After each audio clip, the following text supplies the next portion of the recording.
Hola, espero estén muy bien. El día de hoy vamos a hablar sobre las generalidades del sistema cardiovascular a fin de que sirva de introducción para distintas charlas que vendrán a continuación del módulo de fisiología justamente del sistema cardiovascular. Para comenzar, vamos a hacer un breve repaso de lo que es la estructura anatómica funcional de este sistema cardiovascular. Particularmente el corazón, que es la bomba que permite el movimiento de sangre o determina el movimiento de sangre a través de este sistema circulatorio cerrado que tenemos los seres humanos, eh, el- está ubicado, ¿sí? En la cavidad torácica con el vértice o la punta orientado hacia abajo y hacia la izquierda del cuerpo, mientras que la base, más ancha, yace inmediatamente detrás del esternón.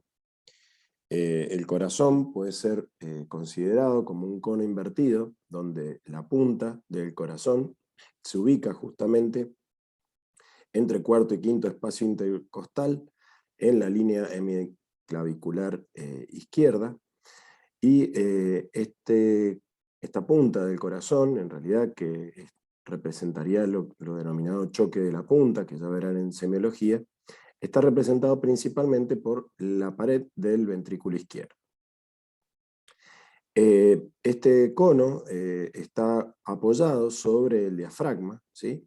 Y la base es por donde ingresan y salen todos los troncos arteriales y venosos que van a traer la sangre hacia el corazón y la van a sacar del mismo a través de la contracción de los ventrículos para ir hacia los pulmones o hacia la circulación general. Ya vamos a hablar un poco más en detalle de eso, pero lo otro importante a tener en cuenta es que este corazón, que se ubica entre ambos pulmones, está rodeado por el pericardio, ¿sí? Que entre ambas capas deja una cavidad, la denominada cavidad pericárdica, que tiene el líquido pericárdico, el cual, si aumenta de volumen, impide el correcto funcionamiento de este corazón, al igual que si es reemplazado por tejido fibroso, produce algunas alteraciones patológicas que verán más adelante en la carrera.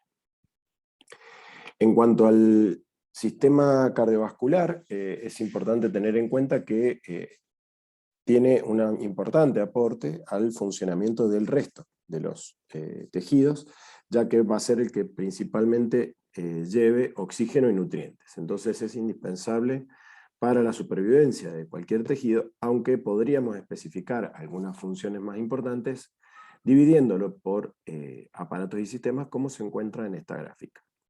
Por un lado, para el sistema inmunitario, la sangre circulante distribuye los componentes de la sangre, ya sean los glóbulos rojos, justamente, que van a llevar el oxígeno y transportar el dióxido de carbono, como así también los componentes de la inmunidad, que van a permitir la llegada de linfocitos, anticuerpos y distintos glóbulos blancos para actuar en lugares donde sea necesario por la presencia de algún organismo patógeno. Al igual que lo que es el aporte de los factores de coagulación para lograr la hemostasia en algún lugar de la piel donde haya una lesión. Por otro lado, ya que estamos hablando de la piel, podemos decir que el flujo sanguíneo contribuye a la regulación de la temperatura corporal al ajustar la cantidad de calor que se va a perder a través de la piel. En cuanto al sistema respiratorio, bueno, ya sabemos y hemos comentado que la sangre circulante va a transportar el oxígeno desde los pulmones hacia los tejidos periféricos y el óxido de carbono desde los tejidos periféricos hacia los pulmones para realizar el intercambio gaseoso. En el aparato digestivo, la sangre transportará nutrientes y agua hacia el hígado y también distribuirá hormonas que ayudan a la digestión. Para el caso del aparato urinario, el corazón y los vasos sanguíneos llevan un 20% del gasto cardíaco en reposo hacia los riñones, donde se va a filtrar la sangre y se va a producir una reabsorción y secreción de sustancias para conformar lo que es la orina final, que va a ser finalmente excretada. En cuanto a lo que es el sistema endocrino y reproductor, tiene una gran participación en el sistema cardiovascular, dado que para el sistema endocrino en particular permite la llegada de la mayoría de las hormonas hacia sus tejidos diana, y para el aparato reproductor, justamente, esto es muy importante, además de que la vasodilatación, por ejemplo, participa en la erección durante la relación sexual y la estimulación a nivel de pene y clítoris. La sangre también distribuye hormonas que van a regular las funciones reproductivas, y es por ello que está muy relacionado con la función del sistema endocrino. En cuanto al sistema nervioso, lo que podemos decir es que es muy importante el aporte continuo de oxígeno y de nutrientes que se produce a través del sistema cardiovascular, y es por eso que el sistema nervioso es uno de los que son privilegiados cuando hay alguna situación donde hay que redistribuir el flujo de sangre en los tejidos periféricos, ya que tanto el cerebro como el corazón son los tejidos que mantienen una correcta irrigación pese a que haya bajado la volemia. En cuanto al sistema muscular, la sangre aporta todo lo que son oxígeno y nutrientes para el correcto funcionamiento del músculo, y además para el sistema esquelético es importante porque va a llevar los iones necesarios para la conformación de la estructura ósea, ya sea calcio, fosfato, y también las hormonas que van a regular la formación o resorción ósea. En cuanto a la circulación, lo que podemos decir es que una vez que sale del corazón a través de los troncos arteriales y venosos de gran tamaño, esta sangre va a ser enviada a través del ventrículo derecho hacia el sistema circulatorio de baja presión o circulación pulmonar, donde se va a producir el intercambio gaseoso. A partir de ahí, a través de las venas pulmonares va a llegar la sangre hacia la aurícula izquierda, de ahí va a pasar al ventrículo izquierdo, y de ahí, desde el ventrículo izquierdo, va a ser enviada la sangre hacia la aorta, a fin de que llegue a través de las arterias sistémicas hasta los tejidos periféricos para realizar el aporte de oxígeno y nutrientes necesarios para el correcto funcionamiento. Entonces el circuito pulmonar o la circulación pulmonar es un sistema de baja presión que tiene un flujo continuo en venas y capilares, tiene poca influencia del sistema nervioso autónomo, como ya han visto en la charla correspondiente del sistema nervioso, y la principal función es la oxigenación de la sangre. Otras funciones importantes serán las de defensa y regulación de la temperatura corporal, mientras que para el caso de la circulación sistémica es un sistema de alta presión y resistencia, como veremos más adelante en charlas relacionadas a hemodinamia, tiene un flujo pulsátil, gran influencia del sistema nervioso autónomo, se ocupa de la regulación de la circulación periférica, y una importante función es el transporte de metabolitos y justamente oxígeno y dióxido de carbono, que serán intercambiados en los tejidos con función de filtro, se podría decir, como son el riñón y el pulmón. En cuanto al recorrido, hay que tener en cuenta que una vez que la sangre sale del corazón, ya sea hacia el circuito mayor o el circuito menor, va a ir pasando de vasos o arterias de gran calibre a arterias de menor calibre y capilares, los cuales permiten el correcto intercambio gaseoso, ya que están formados únicamente por endotelio, como recordarán de histología.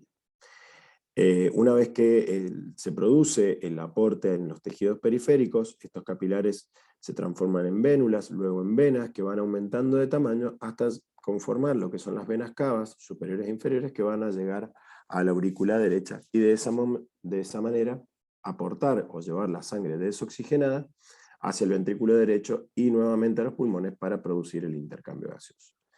En este circuito, obviamente que lo que se grafica en esta parte inferior, que es el aporte a los tejidos periféricos, no se realiza de una manera uniforme, sino que hay tejidos que tienen mayor cantidad de aporte de sangre y de oxígeno que otros, dependiendo su función. Es así que Por ejemplo, los órganos digestivos y el hígado ocupan un 27% del gasto cardíaco total, ¿sí? Es decir, de la cantidad de sangre que es eyectada por minuto desde el ventrículo izquierdo, siendo los riñones quienes se llevan un 20% de este aporte y el músculo esquelético un 17%.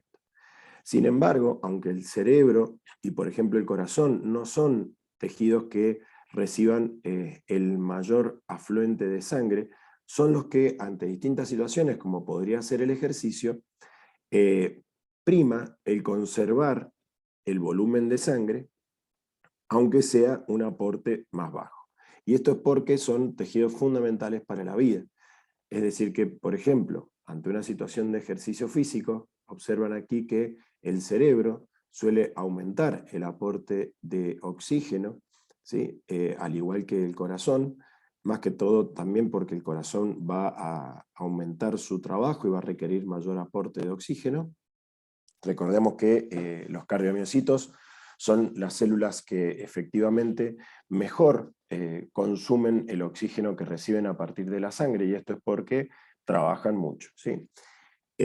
Mientras que, por ejemplo, durante el ejercicio físico, obviamente que la piel y el músculo esquelético van a aumentar el aporte de sangre, pero fíjense que los órganos abdominales reducen casi a la mitad el consumo o el aporte de sangre y oxígeno, por tanto, que tenían, y son los órganos que principalmente van a ser regulados en menos cada vez que haya que aportar sangre o mantener el aporte de sangre a cerebro, corazón y, por supuesto, músculo esquelético si fuese el caso de un ejercicio físico extremo como se está mostrando en esta gráfica. En cuanto a la irrigación cardíaca, son simplemente para recordar, recordemos que ni bien sale el tronco de la aorta, proveniente del ventrículo izquierdo, surgen dos arterias, las arterias coronaria izquierda y derecha, que la arteria coronaria izquierda particularmente da dos ramas, la arteria circunfleja y la arteria interventricular anterior, aunque también tenemos ramas secundarias como la marginal izquierda y la arteria diagonal, pero estos troncos están marcados en rojo porque suelen ser los que principalmente se encuentran afectados en la cardiopatía isquémica, y esto es porque son troncos que se dividen justamente el tronco principal de la coronaria izquierda y irrigan, ¿sí? Tienen la función de irrigar un tejido muy importante y de gran volumen, como es el ventrículo izquierdo, es decir, que es un tejido que consume mucho oxígeno a diario en el trabajo de eyectar la sangre al sistema vascular periférico, ¿sí? En tanto que la coronaria derecha, que va a ser la ocupada principalmente de irrigar el corazón derecho, da la rama interventricular posterior y la marginal derecha, que se van a ocupar de irrigar el ventrículo derecho y toda la zona posterior del corazón. En cuanto a la estructura anatómica, solamente para recordar que este corazón tiene un sistema valvular, ¿sí? Ubicado entre aurículas y ventrículos, que tiene distinta conformación al sistema valvular que se ubica a la salida de los troncos arteriales y venosos del corazón, ya que justamente la válvula tricúspide y bicúspide, ubicadas particularmente entre aurícula derecha y ventrículo derecho para la tricúspide y aurícula izquierda y ventrículo izquierdo para la bicúspide o mitral, tienen la particularidad de tener cuerdas tendinosas unidas a músculos papilares que participan en el proceso de cierre de las válvulas. Pero la participación de estas cuerdas tendinosas y de los músculos papilares no es, como ya veremos en un momento, produciendo el cierre de la misma, sino evitando la protrusión de las mismas, ¿sí? Cuestión que para el caso de las válvulas pulmonar y aórtica, o también denominadas sigmoideas, ¿sí? Que son ambas tricúspides, ¿sí? Es decir, que tienen tres sectores o tres partes, ¿sí? Estas válvulas no tienen las cuerdas tendinosas y músculos papilares, sino que simplemente la superposición correcta de cada borde de estas cúspides permite el cierre correcto, ¿sí? Obviamente que cada una de estas válvulas, como veremos a continuación, tiene distinta función también por el tipo de trabajo que realizan, ¿sí? Para evitar el reflujo de sangre de una cavidad a otra. Para el caso de lo que son las válvulas auriculoventriculares, es importante que están unidas, como les había comentado, a estas cuerdas tendinosas, ¿sí? Que en el momento de la relajación y del paso de la aurícula hacia el ventrículo de la sangre, que se produce simplemente por diferencias de presión en ambos compartimientos, no porque esta válvula se produzca un cierre o apertura por los músculos papilares, ¿sí?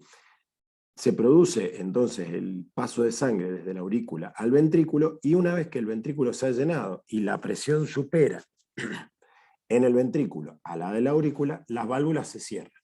Y ahí es donde trabajan los músculos papilares y se contraen justamente para evitar el reflujo de sangre desde el ventrículo hacia la aurícula. Toda vez que se produzca un reflujo, porque estas válvulas no se cierren correctamente, se dirá que esta válvula se encuentra insuficiente, ¿sí? O es como una válvula insuficiente y permite un reflujo de sangre de una cavidad a otra. Para el caso de las válvulas, por ejemplo, pulmonares, ¿sí? Que tienen estas semilunas, lo importante es que una vez que sale la sangre, por ejemplo, desde el ventrículo derecho hacia la arteria pulmonar, la sangre al volver, ¿sí? Produce que se cierren las válvulas, y a la superposición evita que la sangre pase nuevamente desde la arteria pulmonar hacia el ventrículo derecho. Entonces, siempre lo que permite el paso de sangre de una cavidad a otra, ya sea de aurícula a ventrículo, de ventrículo hacia, por ejemplo, la aorta o la arteria pulmonar, será el cambio de presión que se produce entre la cavidad anterior a la válvula y la cavidad posterior, ¿sí? Cuando la cavidad anterior a la válvula sea mayor, se produce la apertura de la válvula y entonces el paso de sangre, y cuando la presión del otro lado de la válvula aumenta, se produce el cierre de la misma. Pero todo este proceso no es un proceso en el cual se produzca justamente por la contracción o relajación activa de algún músculo, sino que se da simplemente por cambios de presión, como vamos a ver más adelante en charlas relacionadas a este tema en el corazón como bomba. En cuanto al aparato contráctil, para recordar simplemente conceptos que ya han visto en histología, el músculo cardíaco tiene la particularidad de que trabaja como un sinsisio, es decir que el estímulo que va a llegar a una célula cardíaca puede ser transmitido a las células cardíacas contiguas, ¿sí? La célula tiene 5 elementos principales, como ya recordarán: el sarcolema o membrana celular, el sistema tubular transverso y cisternas, el sarcómero, los discos intercalares y el citoesqueleto. Estos discos intercalares principalmente van a ser a través de las uniones comunicantes los que van a permitir el traslado, ¿sí? De este estímulo de un cardiomiocito a otro. Y es lo que va a permitir entonces que todo trabaje como un sinsisio. Estas células cardíacas van a tener 5 propiedades que van a ser muy importantes y vamos a ir trabajando una por una de ellas a forma introductoria en esta charla, pero la vamos a ir viendo en profundidad en la medida que vayamos avanzando en el resto del módulo. Las propiedades son la excitabilidad que tiene la célula cardíaca o vatmotropismo, la frecuencia de descarga que tienen o cronotropismo, y la conductibilidad o dromotropismo. Estas propiedades son todas propiedades eléctricas de los cardiomiocitos, mientras que también tienen algunas propiedades mecánicas importantes y que vamos a revisar que aunque son muy parecidas a lo que ya han visto para el músculo esquelético, no son exactamente iguales, como van a ser la contractilidad o inotropismo y la capacidad de relajación o lucitropismo. Entonces vamos a ver cada una de estas 5 propiedades que son importantes dentro del funcionamiento del corazón. La excitabilidad o vasotropismo en realidad es la capacidad que tiene el músculo cardíaco de responder a un estímulo, ¿sí? Y esto va a ser justamente por la capacidad que tienen los cardiomiocitos de intercambiar distintos iones, ¿sí?, a través de su membrana, y vamos a ver que además de que permiten, o son células excitables justamente porque pueden cambiar de potencial y transmitir un potencial de acción, vamos a ver que estas células tienen lo que se denomina potencial marcapasos, ¿sí?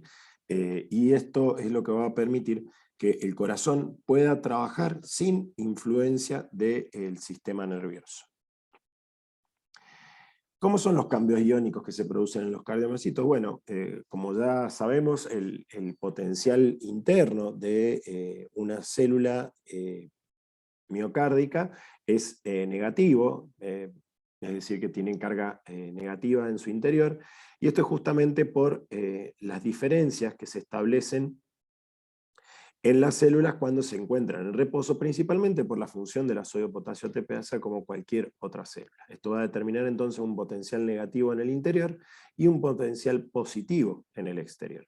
Ese potencial negativo de reposo va a estar alrededor de los 90 milivoltios negativos, y ese potencial va a tener la particularidad de que va a poder cambiar, ¿sí? Y volverse más positivo, justamente cuando llegue un potencial de acción.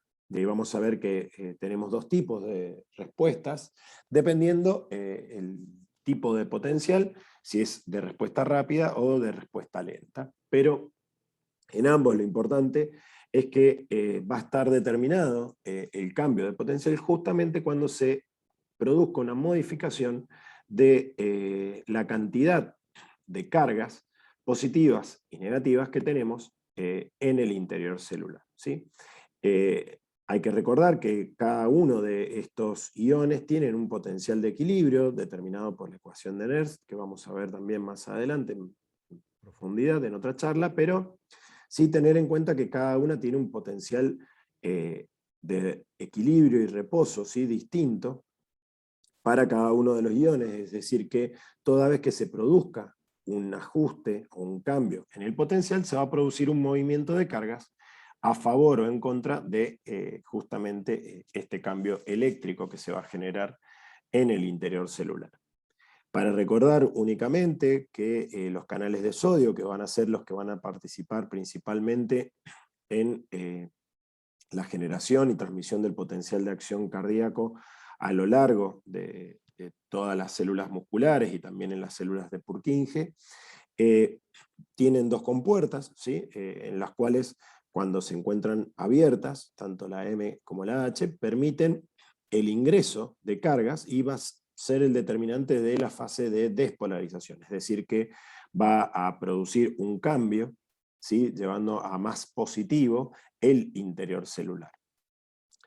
Este ingreso se va a ver, digamos, limitado por el cierre de la compuerta denominada H, que es la que se encuentra en lo que sería el borde intracelular, ¿sí?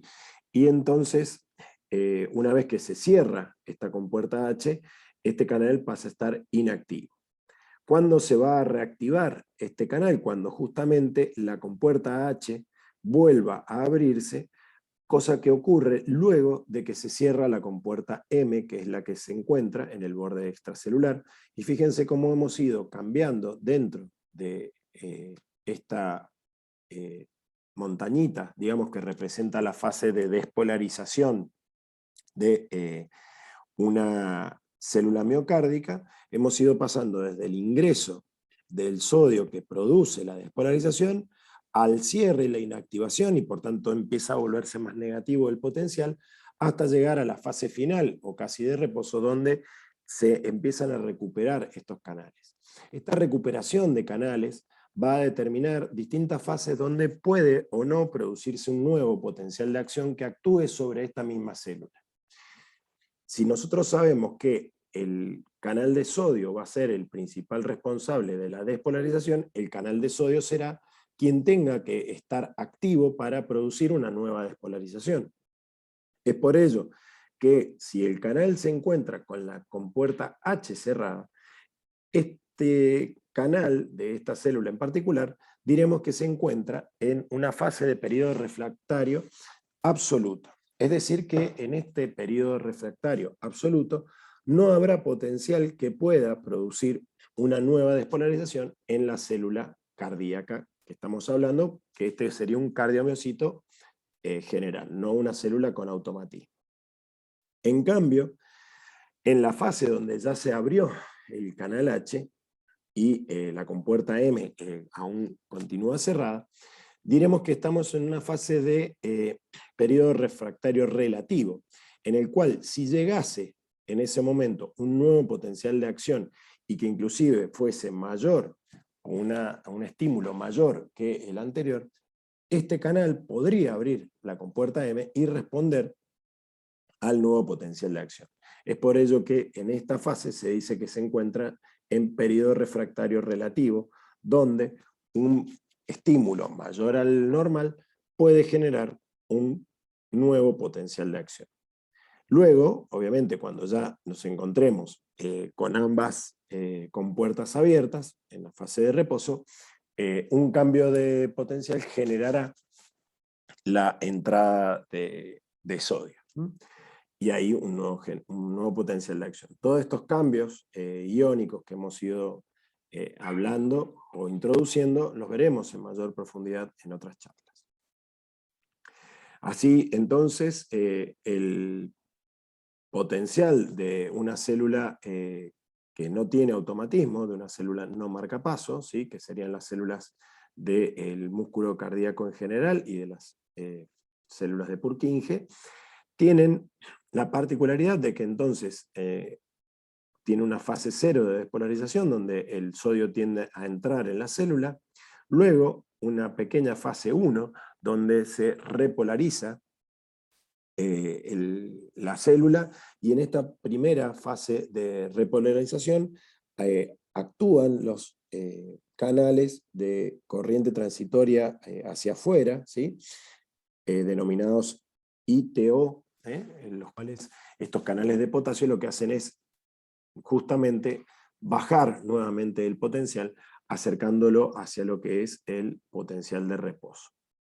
Luego empiezan a actuar una serie de canales de calcio, ¿sí? Que permiten el ingreso de calcio y por tanto van a mantener, cuando se empiezan a equilibrar con la acción de los canales de potasio que empiezan a actuar cada vez más, produciendo una meseta. Esta meseta lo que genera es, a diferencia de lo que veíamos en un potencial de acción de una neurona, es que se alargue la duración del potencial, ¿sí? Este alargamiento de la duración del potencial es importante para permitir que el músculo cardíaco, que además se va a ir despolarizando en distinto tiempo, ya vamos a ver cómo se produce esa contracción paulatina de todo el corazón, le permite justamente un tiempo necesario para que el corazón pueda llenarse. Recordemos que estos cambios de potencial en realidad lo que están haciendo es estimular la contracción muscular.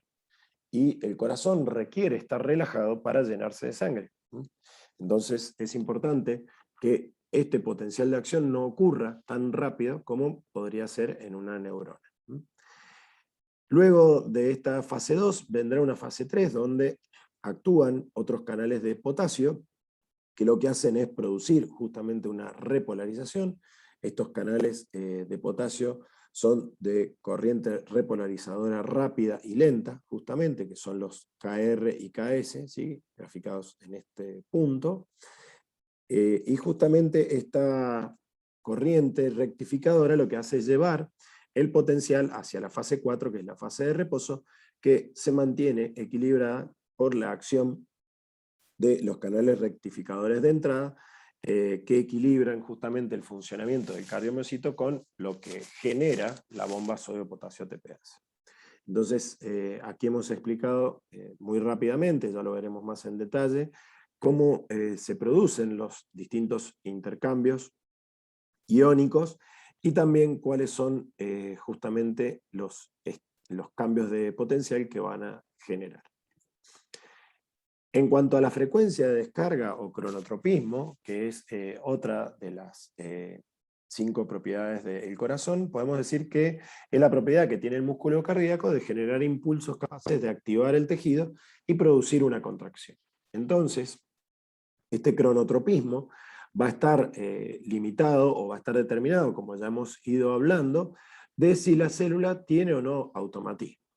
Aquellas células que se denominan de respuesta rápida son las células contráctiles y de Purkinje que no tienen automatismo, ¿sí? Estas tienen un nivel de potencial transmembrana diastólico de menos 90, que es importante y diferente al observado en las células con automatismo, como son las células marcapasos del nódulo sinusal y del nódulo auriculoventricular.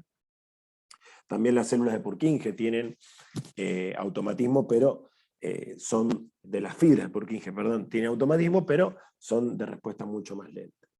El nivel de potencial transmembrana de estas últimas células es de menos 70, y esto es importante, que el umbral de ambas sea distinto porque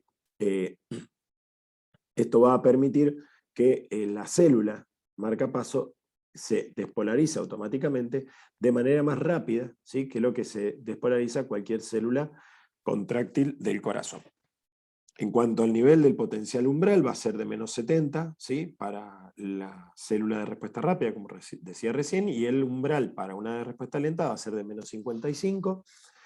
El ascenso rápido se produce en la fase 0, ¿sí?, para el potencial de acción en una célula contráctil o de Purkinje, y esto va a estar determinado, principalmente por una corriente de sodio, ¿sí?, como habíamos visto recién. Luego va a actuar una corriente de calcio manteniendo la meseta en la fase 2, pero participa activamente una corriente de sodio para permitir justamente la entrada a la célula y la despolarización a través de justamente estos canales rápidos que no tienen las células de respuesta lenta.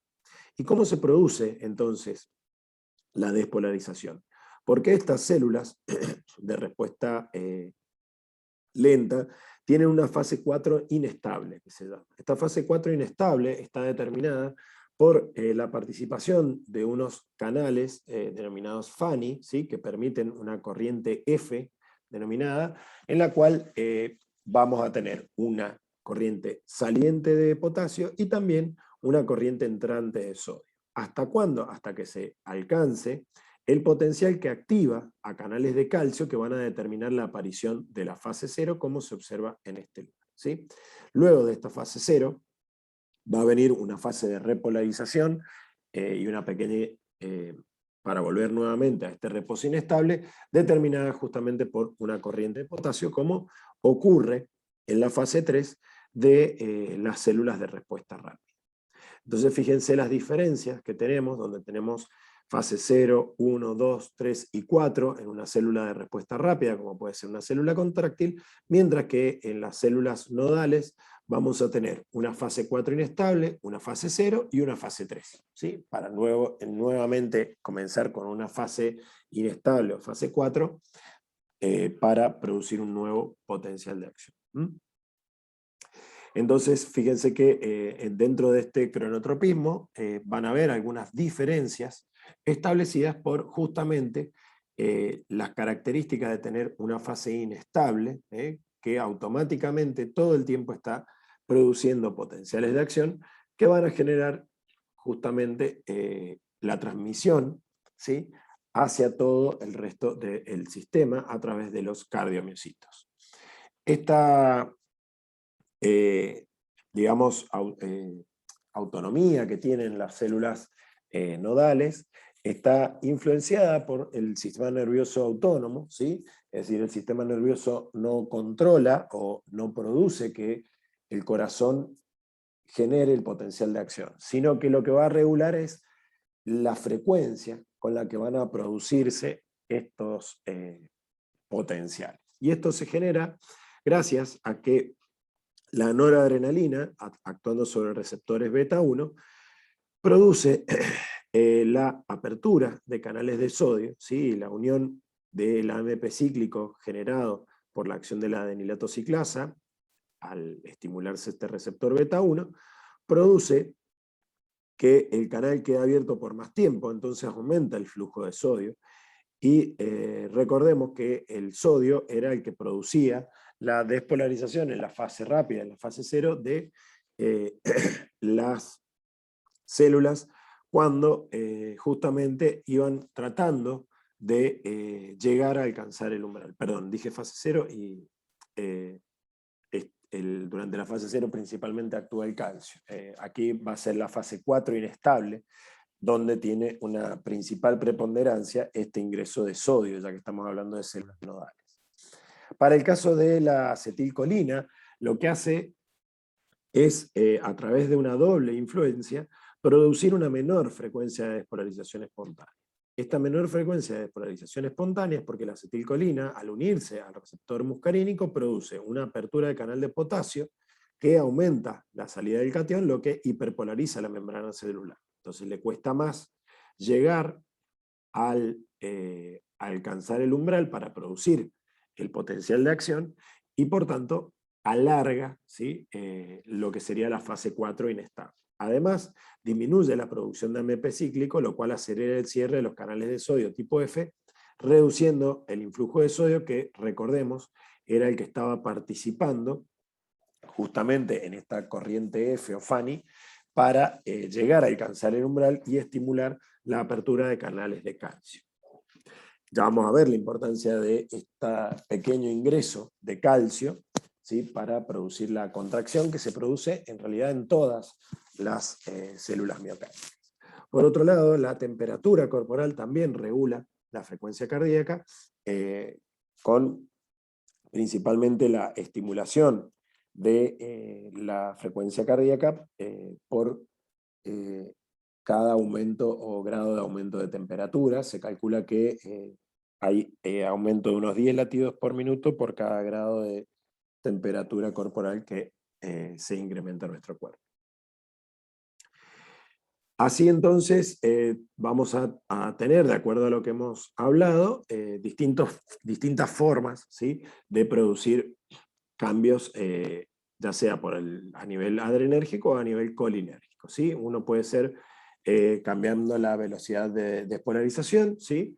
Esto lo vimos con la influencia colinérgica, ¿sí? Por la participación de los canales de potasio. Otro puede ser el desplazamiento más negativo en el potencial, ¿sí? Y además también el cambio del potencial umbral va a generar distintas modulaciones de la actividad de las células marcapasos, ¿sí? Entonces, aquí tenemos los principales efectos y sobre qué canales actúa cada uno, no lo vamos a repasar todo, pero sí nombrar que a nivel del nódulo sinusal, que es el marcapaso primario y es el que comanda todo el ritmo y la frecuencia cardíaca normal, va a tener las principales corrientes dependientes de tiempo y de voltaje, van a ser las de calcio, las de potasio y la de los FANI, ¿sí? Y el efecto adrenérgico va a ser aumento de la velocidad de conducción y aumento del ritmo marcapaso, y el colinérgico va a ser disminución del ritmo marcapaso y disminución de la velocidad de conducción.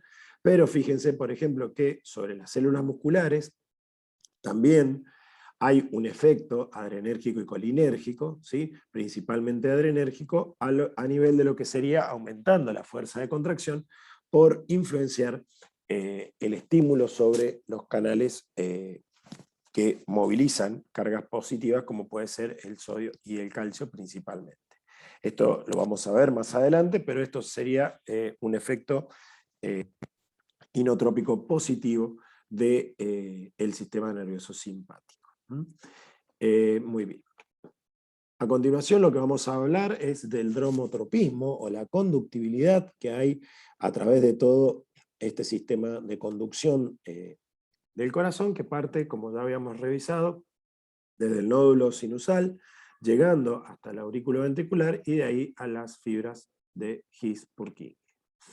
Esto determina que el automatismo que tienen estas células comanden todo el sistema para determinar la frecuencia cardíaca. Así, el nódulo sinoauricular o sinusal descarga una frecuencia entre 60 y 100 latidos por minuto, lo cual va a determinar que sea quien comanda la determinación de la frecuencia cardíaca. ¿Sí? Va a ser el primer estímulo que va a partir de entonces del nódulo sinusal, va a llegar a través de los fascículos internodales hasta el aurículo ventricular, y el aurículo ventricular va a enviar los estímulos hacia el sistema o a las de His para llegar a las fibras de Purkinje y sus ramificaciones.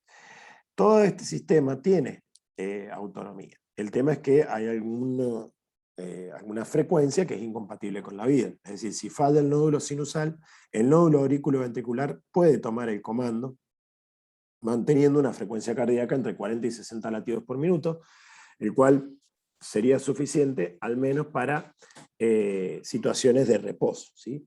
Mientras que ya si lo que falla es el nódulo sinusal o auriculoventricular, bueno, las de His y las fibras de Purkinje mantienen latidos de muy baja frecuencia que hacen que sean poco compatibles con la vida. Entonces, todo este sistema lo que tiene de coordinación, ¿sí? y que asegura la conductibilidad, es que el impulso vaya llegando desde el lugar donde se origina, ¿sí? Para este caso el nódulo sinusal, a los distintos sectores. Ya va a ser el músculo auricular, el nódulo auriculoventricular, la fibra de Purkinje y el músculo ventricular.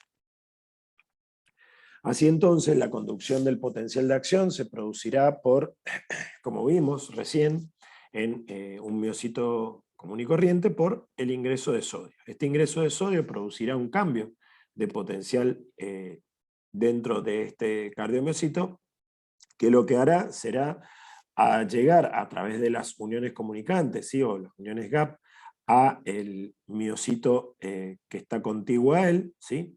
Y este cardiomiocito producirá un cambio de potencial en su interior, ¿sí? Estimulado por este cambio inicial generado por el ingreso de sodio en el miocito que se encontraba anteriormente, y va a producir lo que se denomina un loop, ¿sí? de cambios eléctricos, donde se va a producir una corriente salida, una corriente transmembrana saliente, ¿sí? Y la despolarización de este cardiomiocito. Así, este loop va a ir determinando que las células se van despolarizando unas a otras en contigüidad, y lo que asegura que cuando se produce un estímulo, como se ve en esta segunda gráfica, por el ingreso de sodio, siga hacia adelante, digamos, y no hacia atrás, es obviamente que el estado en el cual se encuentran las compuertas de los canales de sodio, ¿sí? Habíamos dicho que toda vez que se produjera la despolarización y el estímulo llegase a una célula que ya había sido despolarizada con anterioridad, si llega en un momento en el cual la compuerta H se encuentra cerrada, iba a estar en un periodo refractario absoluto, y si se encontraba en una etapa posterior donde solamente la compuerta M se encontraba cerrada, iba a encontrar un periodo refractario relativo. En ambos periodos refractarios, la llegada del estímulo no va a ser suficiente, si es un estímulo normal, para producir una nueva despolarización. Y es por esto entonces que la célula que ya fue despolarizada continuará su repolarización con el trabajo de los canales rectificadores o repolarizadores rápidos y lentos para bajar este potencial a nuevamente menos 90, mientras que hacia adelante se producirá una nueva despolarización que irá llevando entonces el estímulo de una célula hacia la otra. Esta conducción, ¿sí? O digamos transmisión de la despolarización de una célula a otra, va a depender de varias cuestiones, ¿sí? La velocidad con la que se conducen los potenciales de acción va a depender de la amplitud del potencial de acción, es decir, que si el potencial umbral es más negativo, ¿sí? Es lo que se está viendo en esta gráfica, el potencial de acción tiene mayor amplitud y por tanto una mayor velocidad de conducción. Es decir, que hay una mayor corriente, ¿sí? Para producir esa despolarización. Y además, si la pendiente de despolarización de fase cero es mayor, ¿sí? Ya sea por la participación de canales de sodio para una célula miocárdica o los canales de calcio para las células con automatismo, va a ser distinta la pendiente de despolarización. Entonces, es así que si la célula A, como se ejemplifica en esta gráfica, recibe más corriente despolarizante, entonces fluye más corriente desde A hasta B, ¿sí? Que serían estos dos puntos, haciendo que la célula B alcance antes el umbral. De este modo el potencial de acción se conduce más rápido. Asimismo, el potencial de acción también se conduce más rápido si el umbral es más negativo, como habíamos dicho anteriormente. Muy bien, este sistema entonces va a ir llevando el estímulo desde el nódulo sinoauricular, atravesando las aurículas, hacia el nódulo auriculoventricular, de ahí harás de GIS o auriculoventricular, que va a ir despolarizando el tabique interventricular para luego despolarizar las paredes libres ventriculares a través de la acción de las fibras de Purkinje. Todo esto que acabo de decir, sí que aquí se va pintando en amarillo la despolarización de la aurícula, del tabique, de las paredes libres del ventrículo, puede ser registrado por un detector que justamente pueda leer los cambios de potencial eléctrico. Entonces, es importante no confundir lo que vimos anteriormente, que estábamos hablando de un potencial en una célula aislada, con lo que se representa en un electrocardiograma, que lo que nos está evidenciando es la despolarización o los cambios de potencial, porque también pueden ser por repolarización, de grandes masas musculares, ¿sí? Entonces el electrocardiograma va a permitir, a través de distintas ondas, que vamos a ver en otra charla, pero sí podemos decir a esta altura que la onda de despolarización de todas las aurículas se va a denominar onda P. La despolarización de todo el ventrículo va a determinar la aparición de estas deflexiones denominadas QRS, y la onda de repolarización de los ventrículos va a determinar la aparición de lo que se denomina onda T. Entonces es importante diferenciar que lo que hemos venido hablando en cuanto a los cambios de potencial en una célula contráctil o en una célula del nódulo sinoauricular o nodal, porque también puede ser del nódulo auriculoventricular, es distinto, ¿sí?, a hablar de lo que va a representar el electrocardiograma, ya que lo que representan estas deflexiones es masa de músculo, ¿sí?, cantidad de músculo que está despolarizándose o repolarizándose, ¿sí? Hay un cambio de potencial como el que vimos anteriormente, pero no es en una célula, sino en todas las células de la aurícula o de los ventrículos. Otra de las 5 propiedades importantes que tenemos que ver hoy es el inotropismo, la contractilidad. La contractilidad es la capacidad que tiene el músculo cardíaco de transformar la energía química en fuerza contráctil, ¿sí?, como respuesta a un estímulo, y esto se va a dar gracias a la participación, ¿sí?, del calcio para permitir la unión y la formación de los puentes de actina y miosina. Entonces, lo que podríamos decir es que una vez que llega el potencial de acción, ¿sí?, se produce una entrada de calcio dentro de la célula, ¿sí?, y esta entrada de calcio, ya sea en las células musculares durante la fase 2 principalmente, o en las células nodales durante la fase de despolarización, ¿sí?, en la fase 0, lo que podemos decir es que este calcio que va a ingresar va a producir el movimiento del calcio intracelular al unirse al receptor de rianodina. Este receptor de rianodina va a estimular el movimiento de calcio desde las cisternas del retículo sarcoplásmico principalmente, y este calcio va a producir justamente el acoplamiento, ¿sí?, de contracción entre actina y miosina al unirse a la troponina.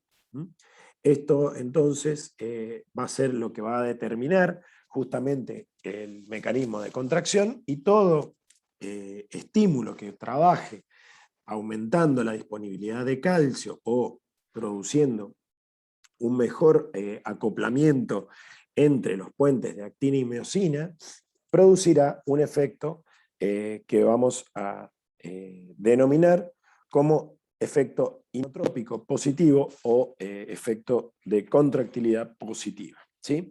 Entonces, es importante tener esto en cuenta porque, por ejemplo, el sistema nervioso simpático ya habíamos nombrado que tenía un efecto inotrópico, justamente positivo, actuando o produciendo una mayor movilización de calcio dentro de la célula. También veremos más adelante, en otras charlas, que la cantidad, digamos, de sangre que va a llegar al corazón va a determinar que la longitud del músculo alcance una situación ideal donde haya un mayor acoplamiento de puentes cruzados, y esto va a permitir entonces una mejor contracción muscular, ¿sí? Este efecto se lo denomina precarga, y lo vamos a ver con más detalle en otra charla, pero sí es importante ir introduciéndolo en este momento. En cuanto al otro mecanismo o la otra propiedad importante, ya la quinta y última, es el lusitropismo o relajación, que es la capacidad que tiene el músculo cardíaco de relajarse. Y ha faltado la palabra, ¿sí? Pero justamente esta capacidad de relajación va a estar determinada por la presencia de ATP, ¿sí?, la disponibilidad de ATP en el músculo, y esto va a estar determinado de la siguiente manera, ¿sí? El ATP, cuando está presente en el músculo, lo que permite es que el retículo sarcoplásmico lo recapte gracias a la función de el fosfolamban, ¿sí?, el cual lo que hace es, esta proteína, una bomba, ¿sí?, calcio ATPasa, que se ubica en las cisternas. Este fosfolamban lo que hace es justamente fosforilar, ¿sí?, y generar AMP cíclico, con lo cual va a producir el ingreso de calcio nuevamente al retículo sarcoplásmico. Por otro lado, como recordemos que el calcio que había también producido el primer movimiento, ¿sí?, con la participación de la rianodina, era el que provenía desde la acción del potencial de acción que había llegado a esta célula, ¿sí?, cardíaca, para compensar que no todo el calcio, digamos, provenía del retículo sarcoplásmico. También habrá una bomba, ¿sí?, intercambiadora antiporte entre calcio y sodio, que va a permitir el ingreso de sodio y la salida de calcio hacia el medio extracelular. Estas tres moléculas de sodio que van a ingresar intercambiando con cada ion individual de calcio, serán luego enviadas nuevamente al exterior por la actividad de la bomba sodio-potasio ATPasa. Entonces, en la medida que disminuye el calcio, se producirá nuevamente el bloqueo de los puentes, y entonces se generará la relajación muscular correspondiente. Estos cambios en lo que es contracción y relajación, digamos, estas propiedades mecánicas del corazón, van a ir determinando, obviamente, cambios de volumen dentro de las cavidades cardíacas, ¿sí? Esto determina lo que se denomina un ciclo cardíaco, el cual uno puede ver y revisar a partir de el comportamiento o los cambios de presión que ocurren dentro de cada una de las cavidades cardíacas. Si nos paramos de este lado, sobre el corazón izquierdo, es por ahí el más fácil de entender, dado que hay grandes cambios de presión que determinan la apertura y cierre de las válvulas, como ya habíamos dicho anteriormente, ¿sí? Entonces, El ventrículo, hay que tener en cuenta que el ventrículo izquierdo normalmente se está llenando por un proceso pasivo de paso de la sangre desde la aurícula hacia el ventrículo, ¿sí? Sobre el final de este periodo de llenado, ¿sí?, se produce la contracción auricular y por ello es que sube un poco la presión dentro de lo que es la aurícula izquierda, graficada aquí en marrón.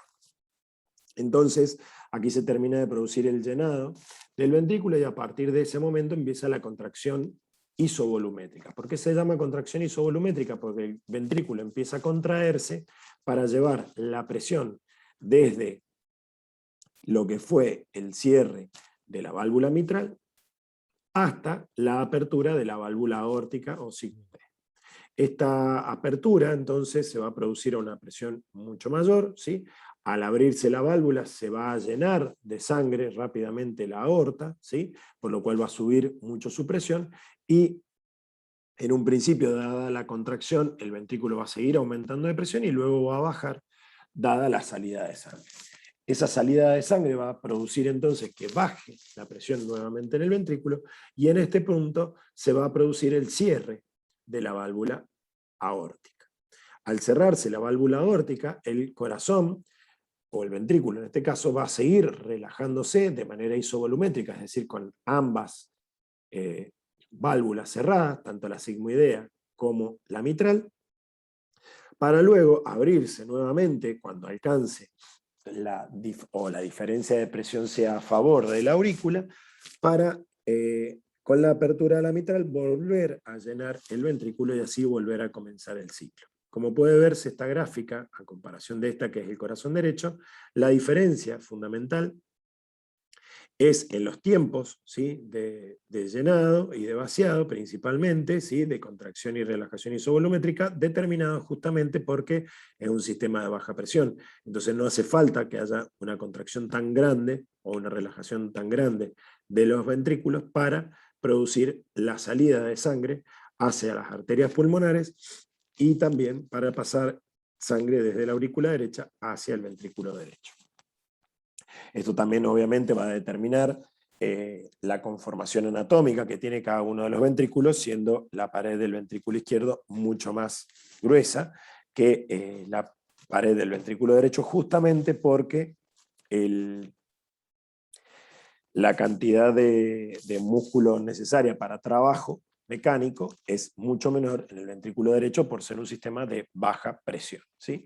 Sin embargo, fíjense en esta parte inferior de la gráfica, donde se ve la cantidad de volumen que se mueve en los ventrículos, es la misma la que va a pasar al sistema de baja presión o al sistema de alta presión sistémico. Muy bien. Ese volumen sí que va a ser eyectado en cada minuto, que está determinado por la cantidad de sangre que va a ir hacia la aorta y la frecuencia cardíaca, se denomina gasto cardíaco, ¿sí? Y ese gasto cardíaco va a tener la influencia de distintas cuestiones o distintos parámetros que vamos a ir viendo a lo largo de las charlas de este módulo. El volumen sistólico está determinado, como habíamos dicho, por la precarga, ¿sí?, que va a haber, o es la ley de Starling establece que a mayor longitud telediastólica de la fibra, mayor fuerza de contracción. Entonces lo que lo va a determinar va a ser el retorno venoso y el tiempo de llenado de, para este caso, el ventrículo izquierdo. La contractilidad, afectada, como ya habíamos comentado, por el sistema nervioso autónomo, hormonas, iones y fármacos, que también iremos viendo a lo largo del módulo, y la poscarga, que es justamente la presión que debe ejercer el ventrículo para eyectar la sangre hacia la aorta, es decir, para abrir las válvulas sigmoideas.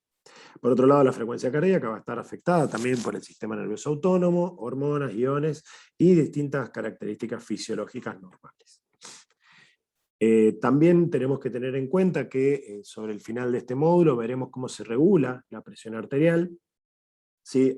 Sabemos que hay un centro de control ubicado a nivel del bulbo raquídeo, pero también hay distintos estímulos, ¿sí?, de receptores, principalmente varoreceptores, ubicados en el cero carotídeo del arco aórtico, que van a dar información y van a producir distintos cambios o distintas respuestas, aumentando o disminuyendo la resistencia periférica total, y también trabajando sobre la contractilidad del corazón y la frecuencia cardíaca para regular justamente la tensión arterial, y es por esto que la tensión arterial, si uno viera por quién está regulado, tendríamos que hablar de todas las variables que determinan el gasto cardíaco, que son las que acabamos de comentar, pero además aquellas variables dependientes de la resistencia periférica total, que van a estar involucradas principalmente en todo lo que vamos a ver en las charlas de hemodinamia, donde hablaremos de las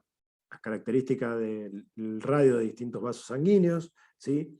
La viscosidad de la sangre y también la característica de la longitud del vaso como determinantes de la resistencia periférica total. Muy bien, hasta aquí hemos llegado. La bibliografía de cabecera para esta primera charla introductoria ha sido el libro de bases fisiológicas de Becks y Taylor y también el libro de fisiología humana de Silverton. Muchas gracias por su atención.